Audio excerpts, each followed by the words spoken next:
This is Katie Hunter Back again. for MMA UK, and lucky I'm with the most patient man in the world, the gorilla, Darren Till.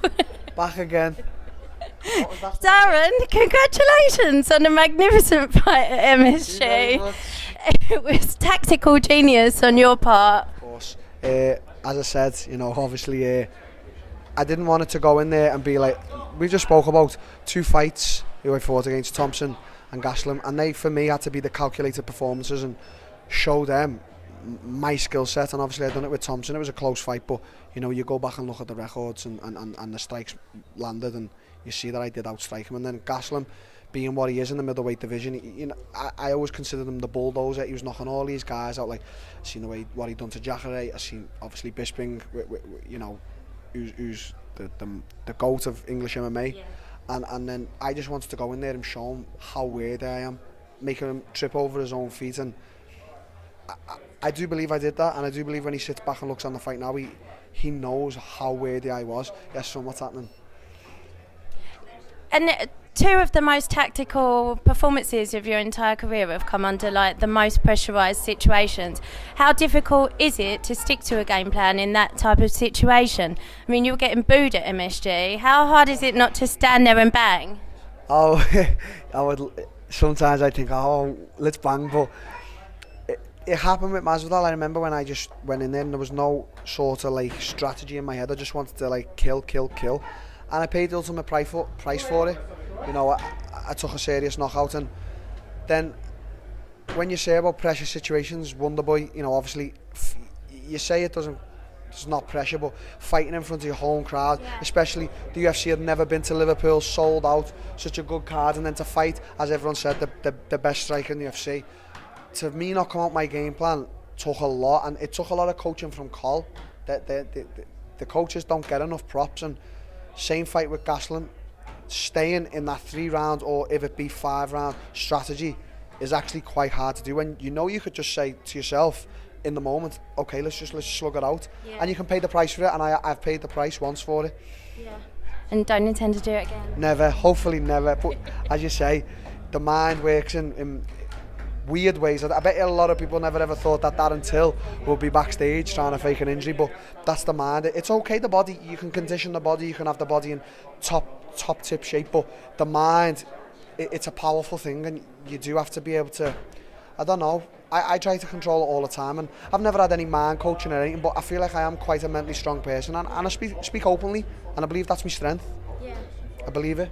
And tell me about that visa issue and how much that added to... Obviously it was stressful, because in my mind, and obviously I think in Kelvin's mind, there was, are we fighting or aren't we fighting? Because I was in London the whole week. I had my family down with me, I had Colin. Obviously we were training, but not like we should have been. One good thing was that I didn't have to do the requirements what you're meant to do for the media. So me, obviously, especially when you're co-main event or main event, your media is hours and hours on top of cutting weight, on top of us. So obviously the move up to middleweight was great, because if it would have been at welterweight, there probably would have been problems. And then I've got Dana White calling me, I've got the guys on the phone, Donald Trump made a call, I believe so. Is there any truth to the fact that he was the one who got the visa signed off in the end? I think 100%, because Dana come and spoke to me, I was like, the last guy was Donald Trump. Is that not mental? Like that Donald Trump knows my name, it is. I think in a few years when I sit back and like realise all the things I've gone through and done and achieved, I will sit back in 10 years time and smell the roses. But for now it's like, it's this whirlwind that you're on and you don't get a minute, not even when you're at home, because you know what's coming. It's not like a job, you wake up, you go to work, We're training for something, and there's a final goal on that night of the fight, like these guys here tonight fighting, same thing. And in terms of the judges, there was another decision earlier on in the night that I wasn't sure went the right way. Was there any doubt in your mind that you were going to get the decision in your favour? I was quite doubtful. I knew I won the fight, but not even. I was quite doubtful because what had happened the day before. Like they were talking about how the New York State Athletic Commission's just like, it's quite new, so I don't think they've really found the feet yet. So the judges they've got, I mean, me and Gastelum is quite close, but he didn't touch me. Every time he tried to take down, it was straight back up. So that's a point to point. You get a point each for that. Or maybe they could have given me the point, because if you settle, he wins the takedown. I was straight back up. So for one judge to give it 30-27, I heard that and I thought, wow, like Scared ass. yeah, like no disrespect, but that guy really needs to go and have another lesson in judging, because I know how to judge a fight. I'm not like the judges, but it's simple. You know, you'd have 3 rounds, 5 rounds, and you know, it's not hard if you know about MMA. And 30-27, I don't know where to come from. No, that does terrify me when that's the first result that you hear. A guy can get robbed of an important fight. Yes. For me, that was really important. You know, 2 losses, possibly a third, and winning the fight, but being robbed of the fight hurts much more. Yeah. And it's never happened to me. Obviously, me and Stephen had a close fight, but that did scare me.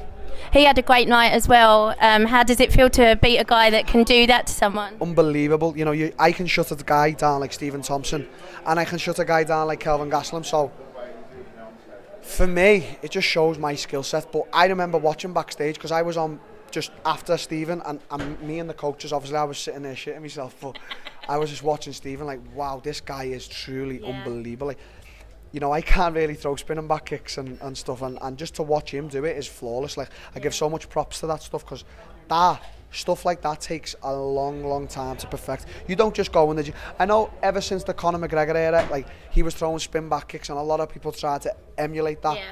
No one can throw a spinning back kick like Stephen Thompson. No. Like, it takes, trust me, he's given his life to just do that one kick. Yeah. So. Yeah.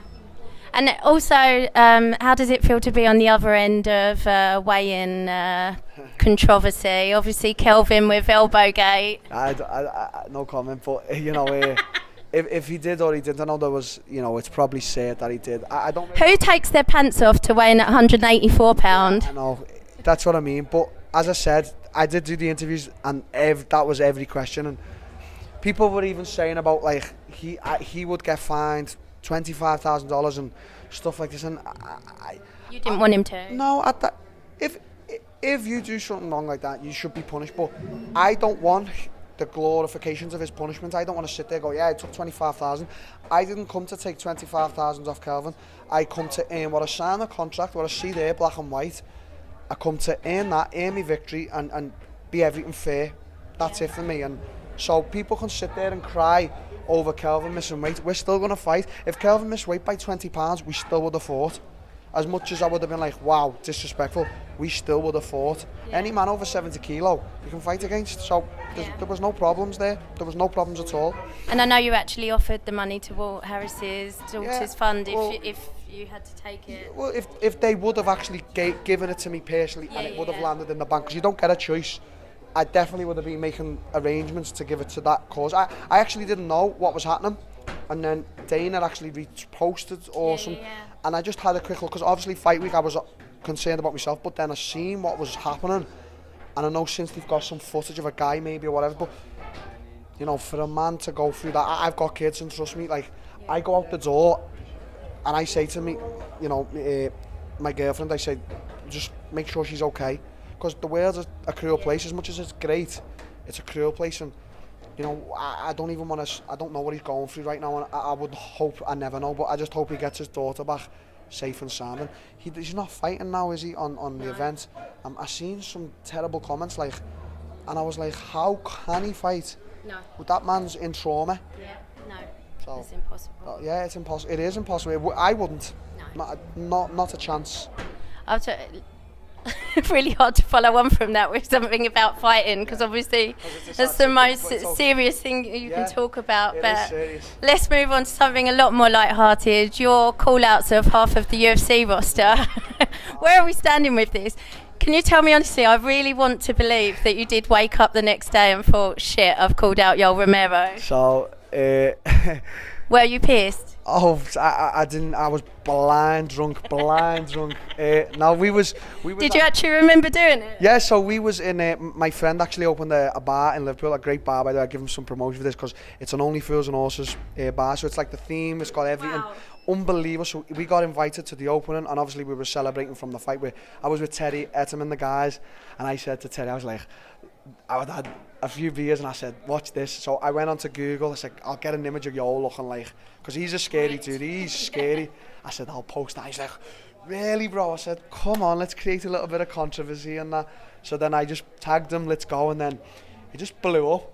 And I remember the next morning I woke up and my girl was sat on the couch, because I slept on the couch. She's like, oh, you called, yo? I was like, oh, I don't know. So then I went onto Google and got like the monkey eyes, but I said to the guy who works, I was like, put the, when you wake up and realise you call yo, and then I just put a beat, because everyone knows when I go on a tirade on Twitter, they all know I'm having the drink. Because it's never normal, but I'm having fun. People take it to heart. You've just had a fight and won like the most amazing fight you like. Most amazing fight. I'm having fun. I don't take any, like, as people come out and they say like, oh, I hate Colby Covington. Why do you hate Colby Covington? Because he said a few words. You need to really sort your life out if you're getting offended by that. Like, it doesn't offend me and it shouldn't offend other people, but it does, and it creates a big buzz. You know, I think Brandon actually sent me a statistic. It was like the most liked photo I've ever had on Insta. I got 130,000. That's rude. Yeah. Not even one of you.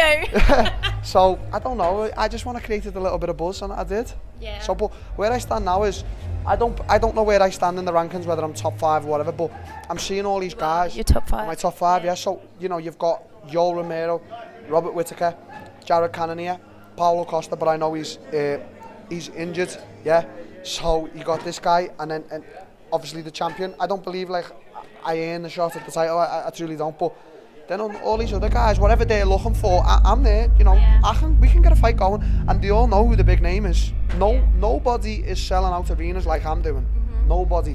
Well, we'd love to see you versus Whittaker at London, but I know you have designs on fighting maybe before then. Yeah, I know that Conor said about come back in Jan, and I know there's like a big event in February just announced. Just now, the way I'm on a roll, and I've had 2 weeks off to sort of recover my foot and that.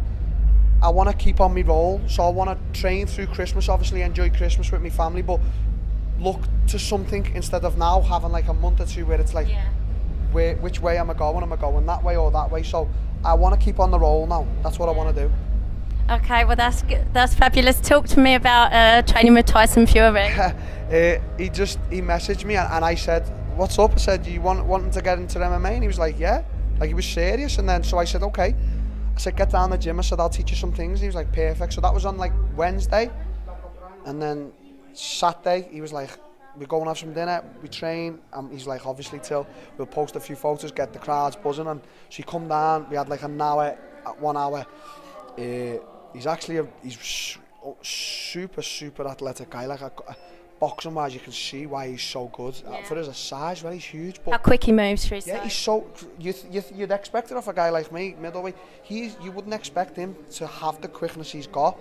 So we had a good time, and then like I made him. I said, put the UFC gloves on.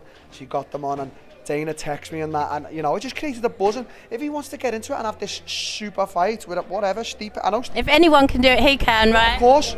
You don't ever doubt these type of people. These people with mental problems, Tyson, me, because we believe in everything we say. And he looked great on the pads. Yeah, he was unbelievable, I swear. Like, I was so impressed with his elbow. But let's see, if Stipe is interested, which I know 100% he is, why not make a super fight and just be interesting to see what will happen? I think, obviously he's got to work on stuff, because Stipe is the champion for a reason. He's an animal, but we'll see. You look like a good coach as well. Yeah, well, I do know my fair bit, but I try not to disrespect Colin and leave everything to him. I think Colin's plans are probably when I do retire, for me to carry on. And I don't know whether I'll probably open a team carbon somewhere, or what Colin wants me to do. But it all lies with Colin.